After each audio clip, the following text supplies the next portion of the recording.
Hey guys, in this video we'll continue building our Django app and add user authentication. Specifically, we are going to cover chapter 20 of the book Python Crash Course.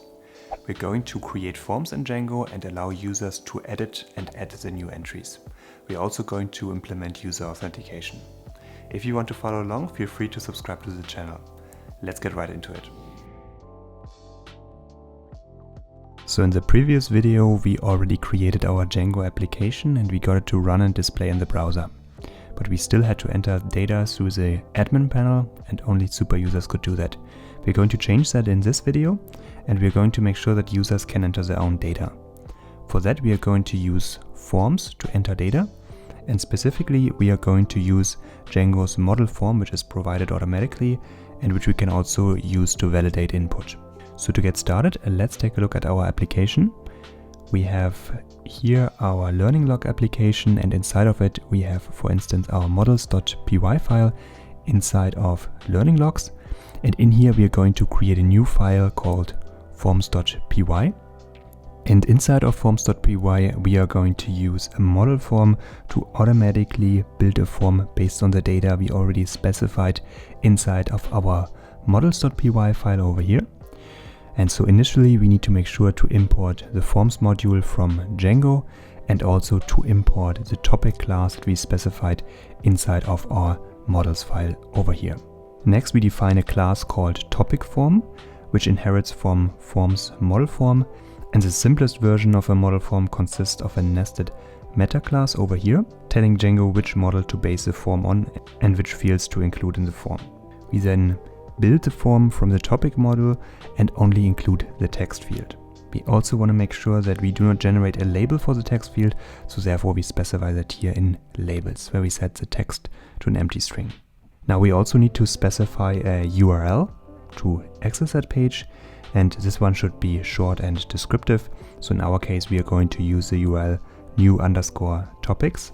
To do that we have to get over to our urls.py file, and in here we can enter a new entry. Specifically we are going to add a new path called new_topic, which references the new topic function inside of the views module, and then we specify the name as well. So this URL pattern sends requests to the view function new topic, which we'll write next. So to do that we can head over to our views.py file, and in here we need to make sure that we add the function new topics to actually handle those requests. First of all, we need to make sure that we import the function redirect at the very top here, because we're going to use that to redirect users back to the topics page after they submit their topic. And we also make sure that we import the topic form that we just wrote from the forms module. Now when we build web applications, there are two main types of requests that we are handling: GET requests and POST requests. And GET requests are used to display pages and only read data from the server. And we will usually use POST requests when the user needs to submit information through a form. So in our case here, when we want to add a new topic, we need to work with a POST request. If we want to display the form page, we are going to use a GET request. And in order to handle that inside of our new topic function here, we are going to check if the request method is equal to POST or GET, and based on that we are going to perform different actions. So here we are checking if the request method is not equal to POST, meaning in our case we are going to have a GET request, and in that case we are simply going to display the topic form over here. Otherwise, if we have a POST request, then we need to make sure that we submit the data. So in that case we make an instance of topic form and we pass it the data entered by the user, which is stored inside of request.post. We are then using the isValid method over here on our form to check if all the fields that are required have been provided and that the data entered matches the field types expected. For example, that the length of the text is less than 200 characters as we specified before. And if everything is valid, then we're going to save our form here, and we are then using the redirect method we imported before to redirect back to the overview of the various topics. And then outside of our if-else statement here, we are defining our context and then rendering that on the page. And this is going to display an empty form, and it's going to be used if either we have a GET request and we want to display a new form, or if any data we entered inside of our form is invalid. In that case we are going to get an error, and then of course we still want to display the form. Now once we define that new topic function, we need to make sure that we can actually display our page. And for that we of course need a new template that we are going to create. So inside of our templates folder here, we are going to take a look and create a new HTML file called newtopic.html. And we're going to again extend that from learning logs, our base HTML file here. In here we are going to have our blog content, and we have first of all a paragraph to add a new topic, and then we are going to display our form here. Inside of our form, the action argument tells the browser where to send the data submitted in the form. And in this case, we're going to send it back to the view function inside of new topic. We also specify that this is a post request. And Django uses the template tag CSRF token to prevent attackers from using the form to gain unauthorized access to the server. This is called a cross-site request forgery, and we can quite easily protect from it when we are using Django by just adding this line in here. And then next we are going to display our form. We can see that again because we are using those two opening and closing curly braces to render the content. And here we can see we are calling SP on our form. And SP is a modifier that tells Django to render all the form elements in paragraph format as a simple way to display the form neatly. And finally, since Django doesn't automatically create a submit button for forms, we have to add that manually. So here we are going to add a button. We are setting its name to submit, and then we are calling this button add topic. So below our form, there's a button add topic. When we click on it, that's going to submit our form. So next we are going to include a link to the new topic page on the topics page. And for that, let's head over to topics.html. And here at the bottom, we are going to add a new link, which is going to link to new topic. And the link is going to be called add a new topic. So let's take a look now at what our form looks like. And if you stop the server, you need to make sure to activate the virtual environment again. And then we can run our server again by just typing python -py run server. And now let's take a look at that. And now once we open that up in our browser, we can head over to our topics page. And here we now have the new link add new topic. We can click on that. We then have the option to add a new topic in here. So let's say, for example, we are going to add programming, for instance. We can click on add topic, and we now see it's added to our list of topics. So now we created an easy way to add additional topics to the list. Now that the user can add new topics, they'll want to add new entries too. And again, we're going to define a URL, write a view function and a template, and then link to the page. But first we need another class inside of our forms module. And for that we can head over to forms.py. And first of all, we are going to add to our import statement here, and aside from importing topic, we are also going to import the entry class from our modules module. So here we're going to add the entry form class, which again is going to inherit from forms.modelForm, and we're defining a meta class. And similarly to before, we are listing the model it's based on and the field to include in the form. And again, we give the field text a blank label. We then also include a widget attribute, and a widget is an HTML form element such as a single line text box, multi-line text area or drop-down list. And by including a widget attribute, we can override Django's default widget choices. So in our case here, we are going to use a text area, and specifically we are going to use a width of 80 columns instead of the default 40. So this is what we accomplish with the widget attribute. So next, let's update our urls.py file, and new entries must be associated with a particular topic. So we need to include a topic ID argument in the URL for adding a new entry. And to do that, we are going to add a new path call here, and we are referencing new entry and then the specific topic ID, which is going to be an integer. So this is going to be our new URL. And then we are referencing a new function called new entry inside of our views module, and we assign a name to it called new entry. Now let's head over to views.py, and here we first of all need to make sure to import entry form. So we're gonna add that to our import statement here on top. And then we define our new function called new entry, which is going to take the request but also the topic ID, because of course we are going to create a new entry for a specific topic. So in order to add a new entry for a particular topic, we first of all need to make sure that we receive the right topic. For that we are going to call get on topic.objects, and we pass the topic ID to it, which of course we specified before, and we pass in here inside of our URLs module. We are then going to check if we are using a GET request or a POST request. So if we use a GET request to display the page, then we simply load the entry form. Otherwise, we are using a POST request to submit the data, and in that case we are going to make an instance of entry form populated with the post data from the request object. And then we check if the form is valid, and if it is, we are going to call form.save, and we pass an additional argument to it, commit equals false, and that tells Django to create a new entry object and assign it to a new entry without saving it to the database yet. We then set the topic attribute of new entry to the topic we pulled from the database at the beginning of the function, so up here, and then we ultimately save our entry. We then redirect to learning logs topic for the specific topic ID. And at the end of the function, we create a context dictionary and render the page using the new entry HTML template. And that's the template which we are going to create next. So heading over to new entry HTML, we can set it up as follows. Of course, we are again extending learning logs base HTML, and inside of our blog content, we are going to write our new page. And here on top, we are going to add a link element, and we are linking to the specific topic.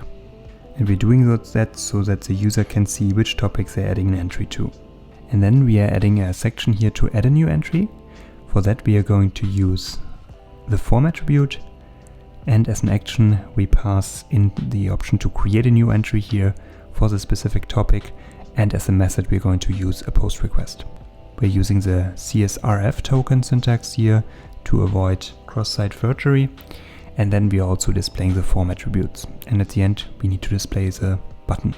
Next, we need to include a link to the new entry page from each topic page in the topic template. So from that we can head over to topic.html, and below entries we are going to add a link, and here we want to add the link to add a new entry, and again we're passing learning logs new entry to it as an argument and the topic ID, and that allows us to create a new entry from the topics page. So let's take a look at that, and for that let's head back to our terminal and let's start our server if it's not running already.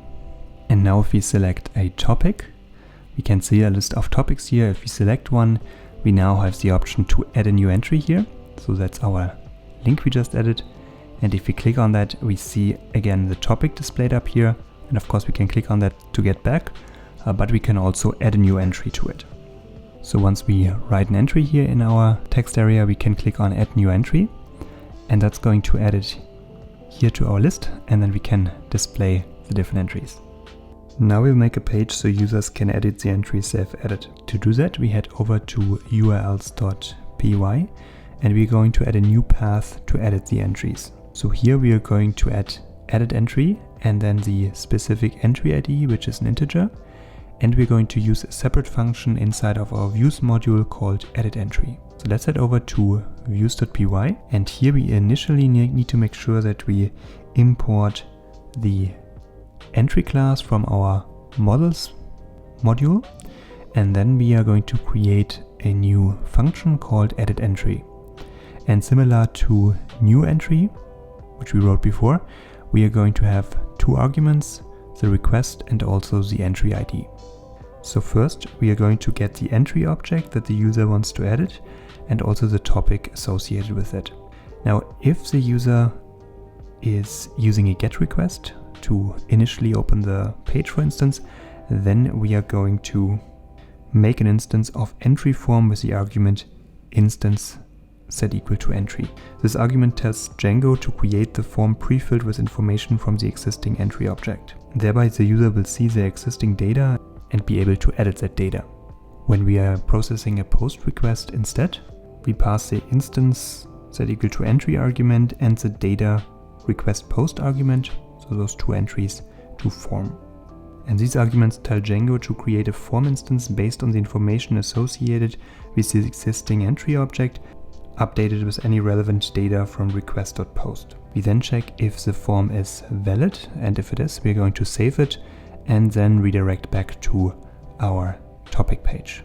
And if you're showing an initial form for editing the entry, or if the submitted form is invalid, we create our context dictionary and then render the page using the edit entry HTML template. And that of course we still need to create. So if we head over and we create edit entry HTML inside of our templates folder inside of learning logs, then we are going to create the following content.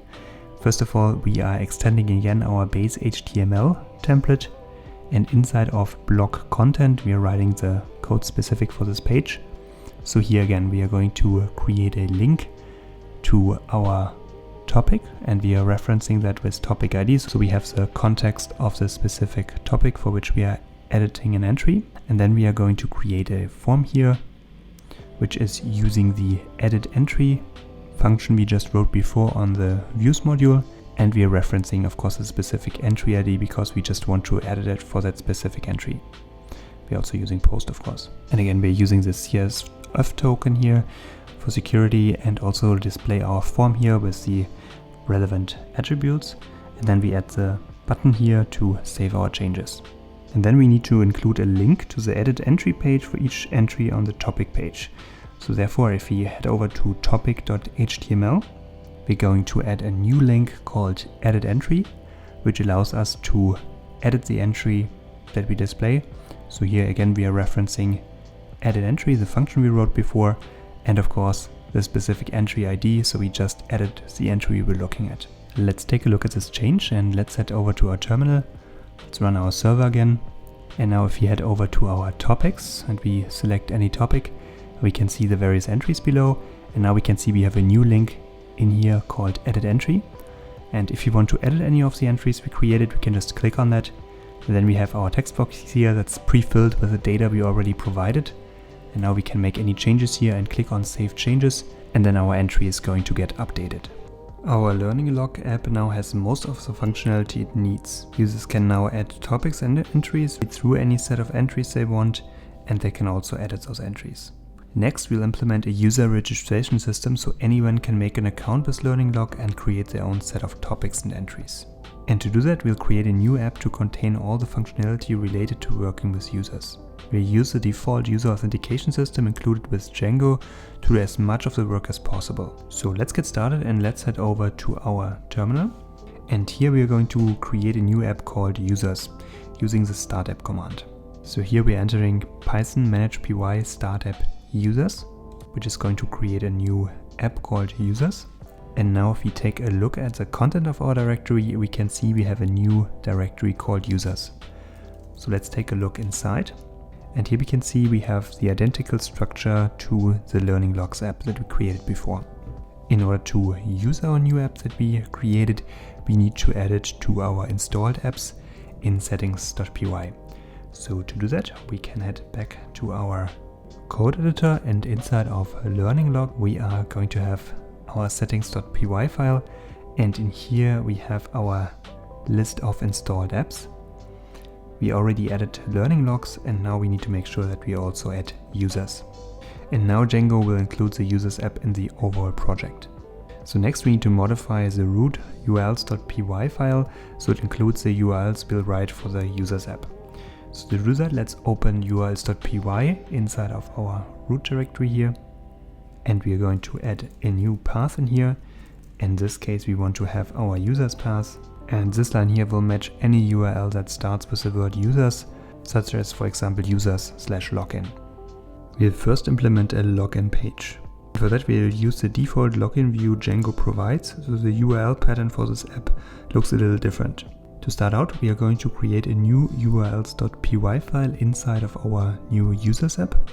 And then we are going to initially import path and include from django.urls. We then create a variable app name and set it equal to users, so Django can distinguish these URLs from URLs belonging to other apps. Then next we're going to set up the root path here, and the login page pattern matches the URL localhost, for example port 8000/users/login. And when Django reads this URL, the word users tells Django to look in users/urls.py, and login tells it to send requests to Django's default login view. And when the user requests a login page, Django will use a default view function, but we still need to provide a template for the page. And the default authentication views look for templates inside a folder called registration. So we need to create that folder, and we're going to, inside of our users app, create a new templates folder. And inside of that we are going to create a registration folder. Now inside of our registration folder we are going to create a file called login.html, and that is again going to extend our base HTML file. And then inside of our blog content here we are first checking if we have any errors in our form, and specifically this is going to be true if there's any errors, so if the username and the password didn't match.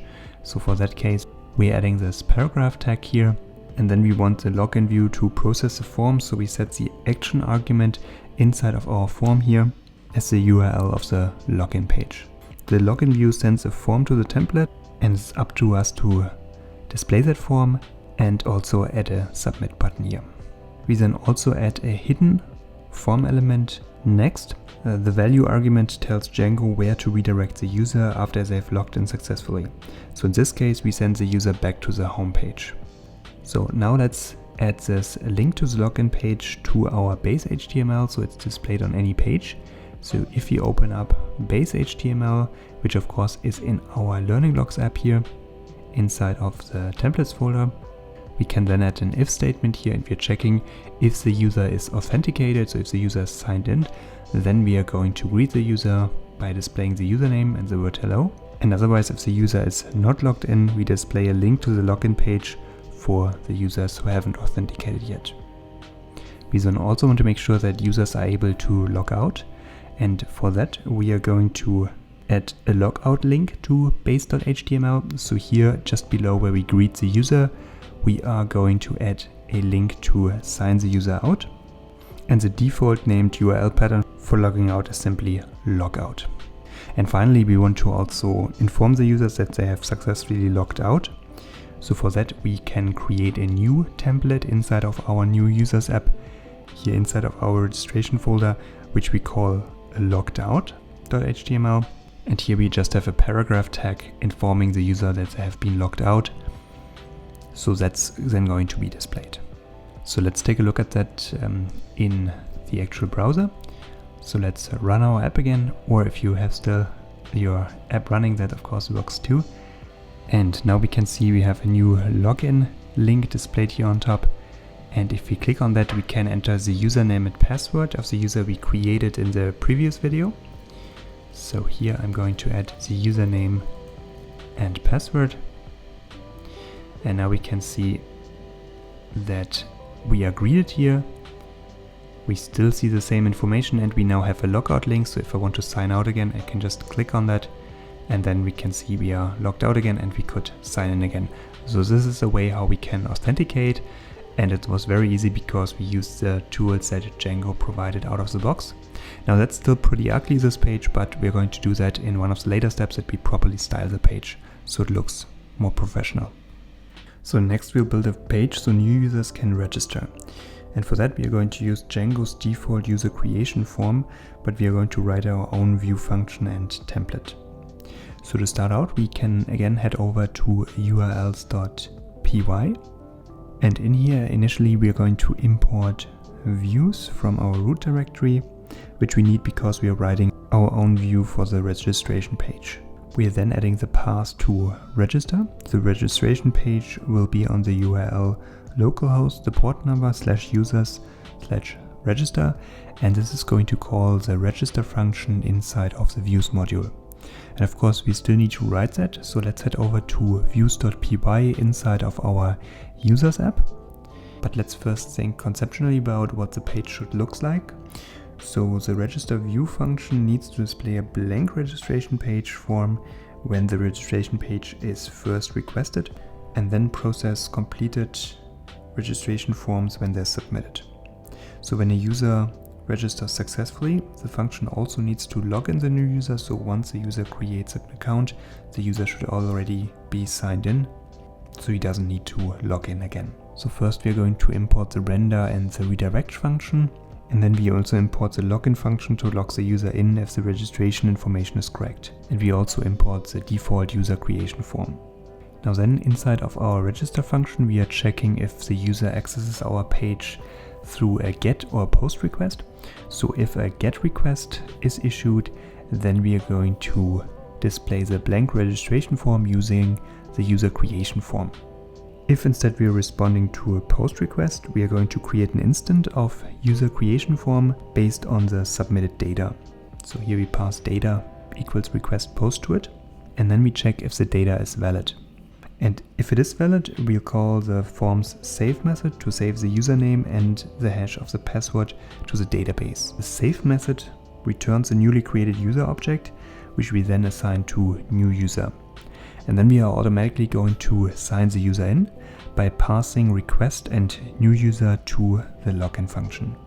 And this is going to create a valid session for the new user. And then finally, we are going to redirect to our index page here. And at the end of the function, we render the page, which will either be a blank form or a submitted form that is invalid. And of course, then at the end, we are rendering register.html, which we still need to create. So now that we create register.html, we of course also create that inside of our registration folder, and the structure is going to be quite similar to the login page.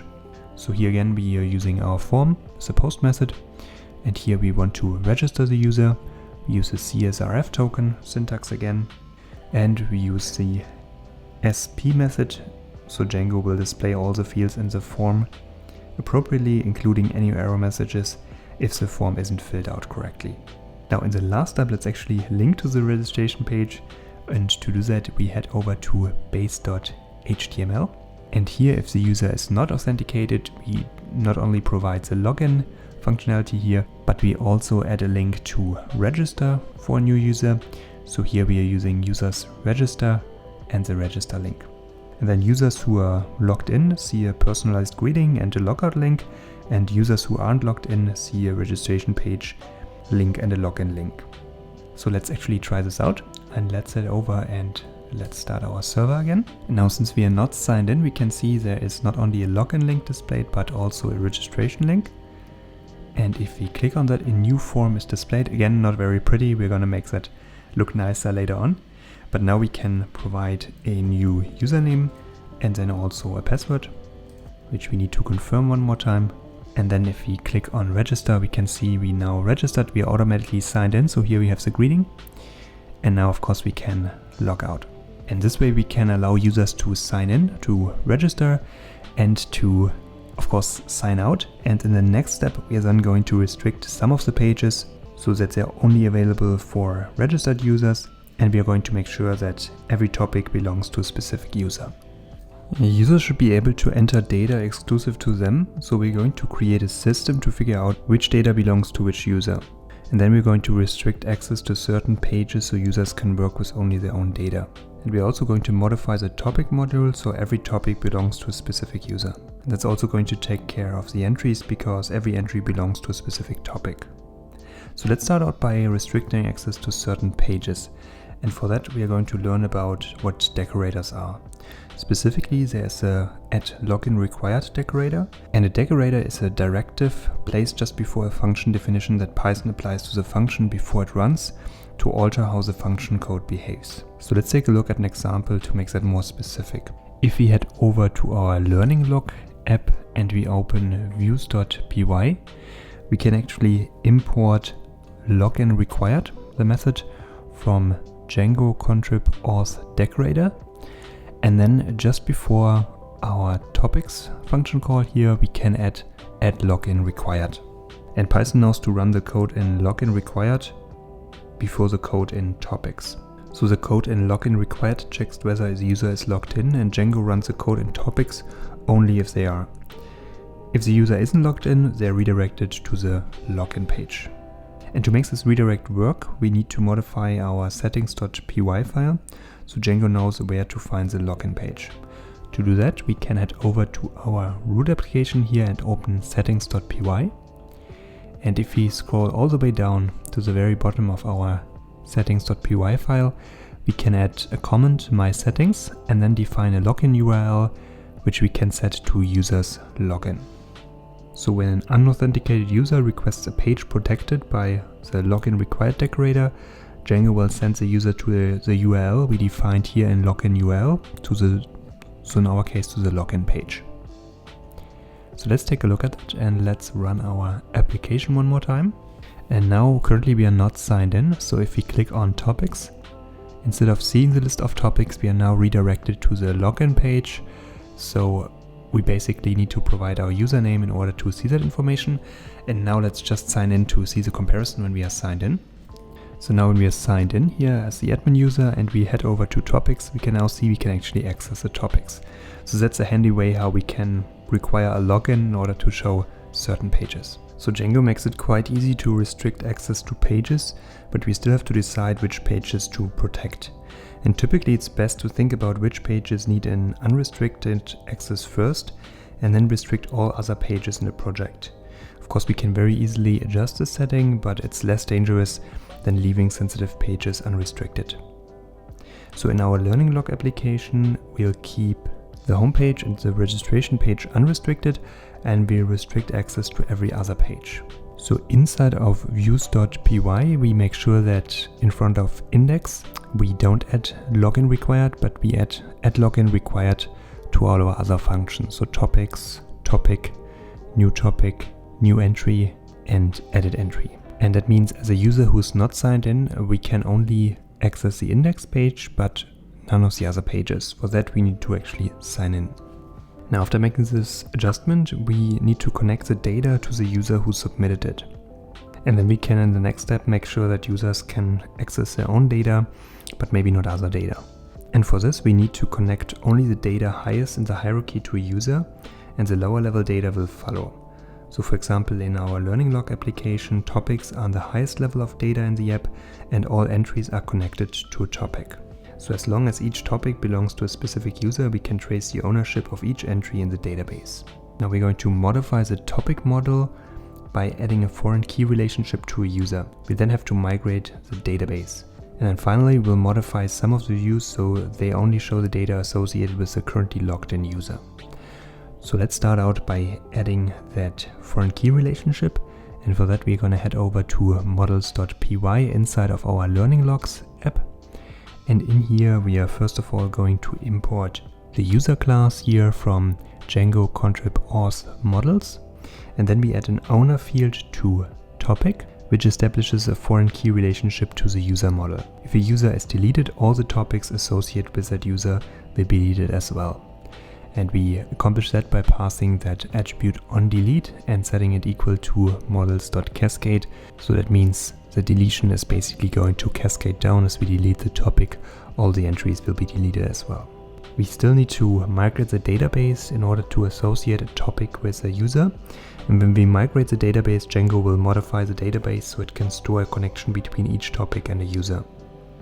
And to make the migration, Django needs to know which user to associate with each existing topic.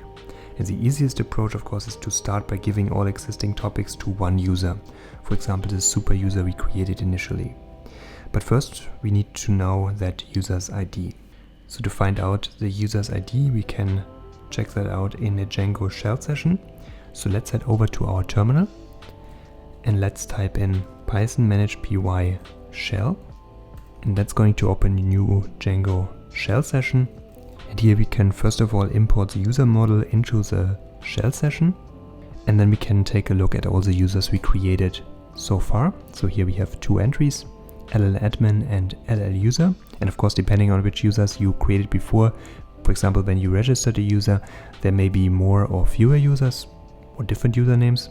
And then in the next step, let's actually print out the username and the user ID because we are going to need the user ID later on. So here we say we are going to loop over each user. And then we're going to print out for each user the username and the user ID. So here we can see LLadmin, the super user we created initially, has an ID of 1 and LLuser has an ID of 2.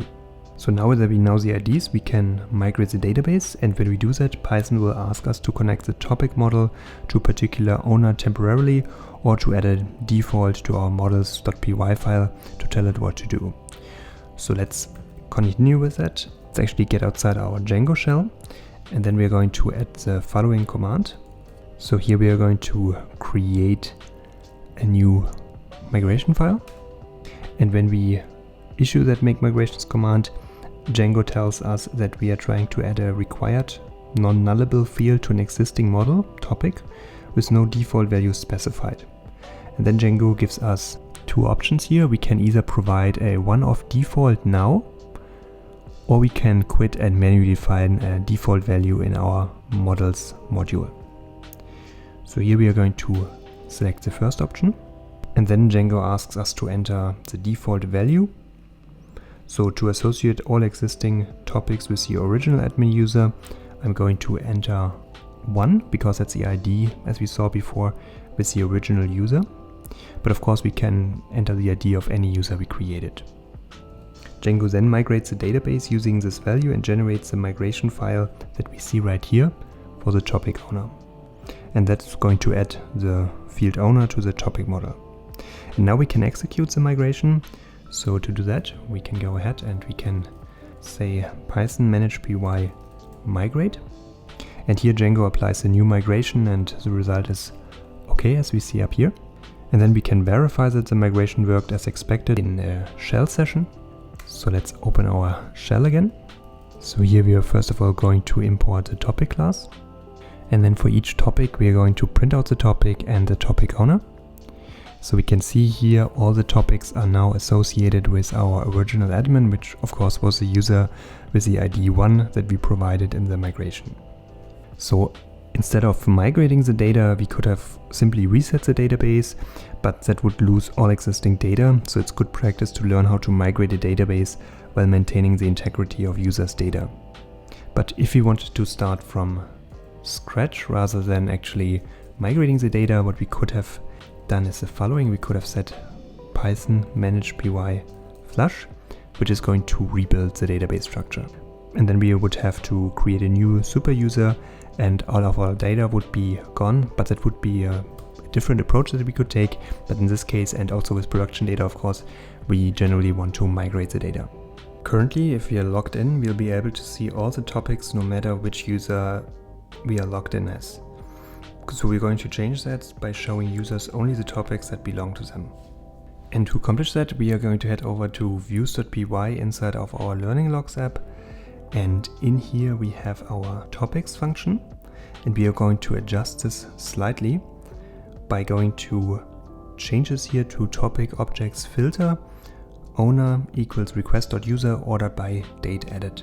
So this particular query here tells Django to retrieve only the topic objects from the database whose owner attribute matches the current user. So with this change here in place, let's head over to our terminal and let's run our server again. And now, depending on which users we sign in with, we should be able to only see our specific topics.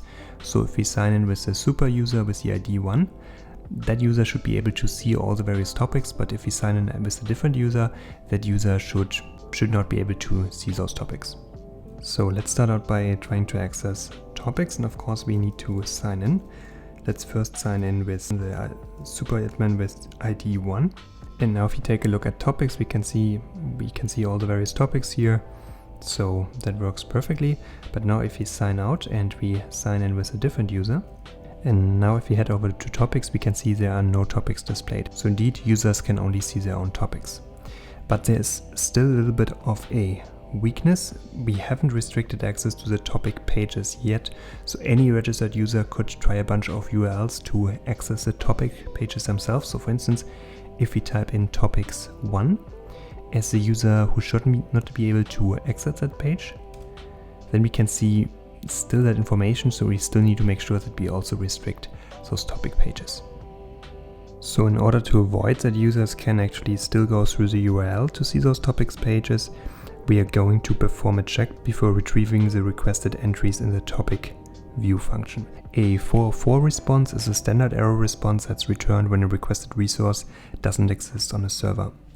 And so what we're going to do is inside of our views.py file, we are going to import HTTP 404 from django.http. And this is going to get raised if the user requests a topic they shouldn't see. Next, we can head over to our topic function, and here we are going to check if topic.owner is not equal to request.user. And if that's the case, then that means we are trying to access a topic with a user different from the owner of the topic. In that case, we're going to call raise HTTP 404. So this is going to show a 404 error message. We also need to protect the edit entry page so that no one can use the URL to gain access to someone else's entries. So for that, inside of views.py, we can head over to edit entry, the function we have over here. And similar to before, we are also going to check if the topic owner is not equal to the user who's issuing that request. And if that's the case, then we are going to raise another 404 error. Now we still need to make one adjustment, since currently if a user tries to create a new topic, that is going to lead to an error message, and we are going to address that. So we are going to associate new topics with the current user. To do that, we head over to our new topic function over here. And here we're going to modify the else branch where we're checking what should happen when we are issuing a post request. And specifically inside our check if form is valid, we are now going to say that we define new topic, and here we're calling save on form, and we pass as an argument commit is equal to false, because we need to modify the new topic before saving it to the database. And specifically, we are going to make sure that the current user is actually the new topic owner. And once we associate that, then we are actually going to save our new topic. And now the topic has all the required data and will save successfully. So let's give that a little try. And let's start our server again. And now if we sign in with a user who currently does not have any topics, we should be able to create new topics. So let's head over to the topics page and let's try to add a new topic. And we can see that works properly. And we can also add some new entries. So all of that can be done now, and the user is only able to see their own topics, not the topics of other users.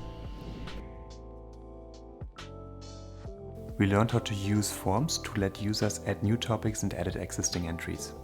We also learned how to implement user authentication and registration. If you have any questions, feel free to add them in the comment section down below. In the next video, we are going to style our application and deploy it to a server so anyone with internet access can use it. See you guys in the next video.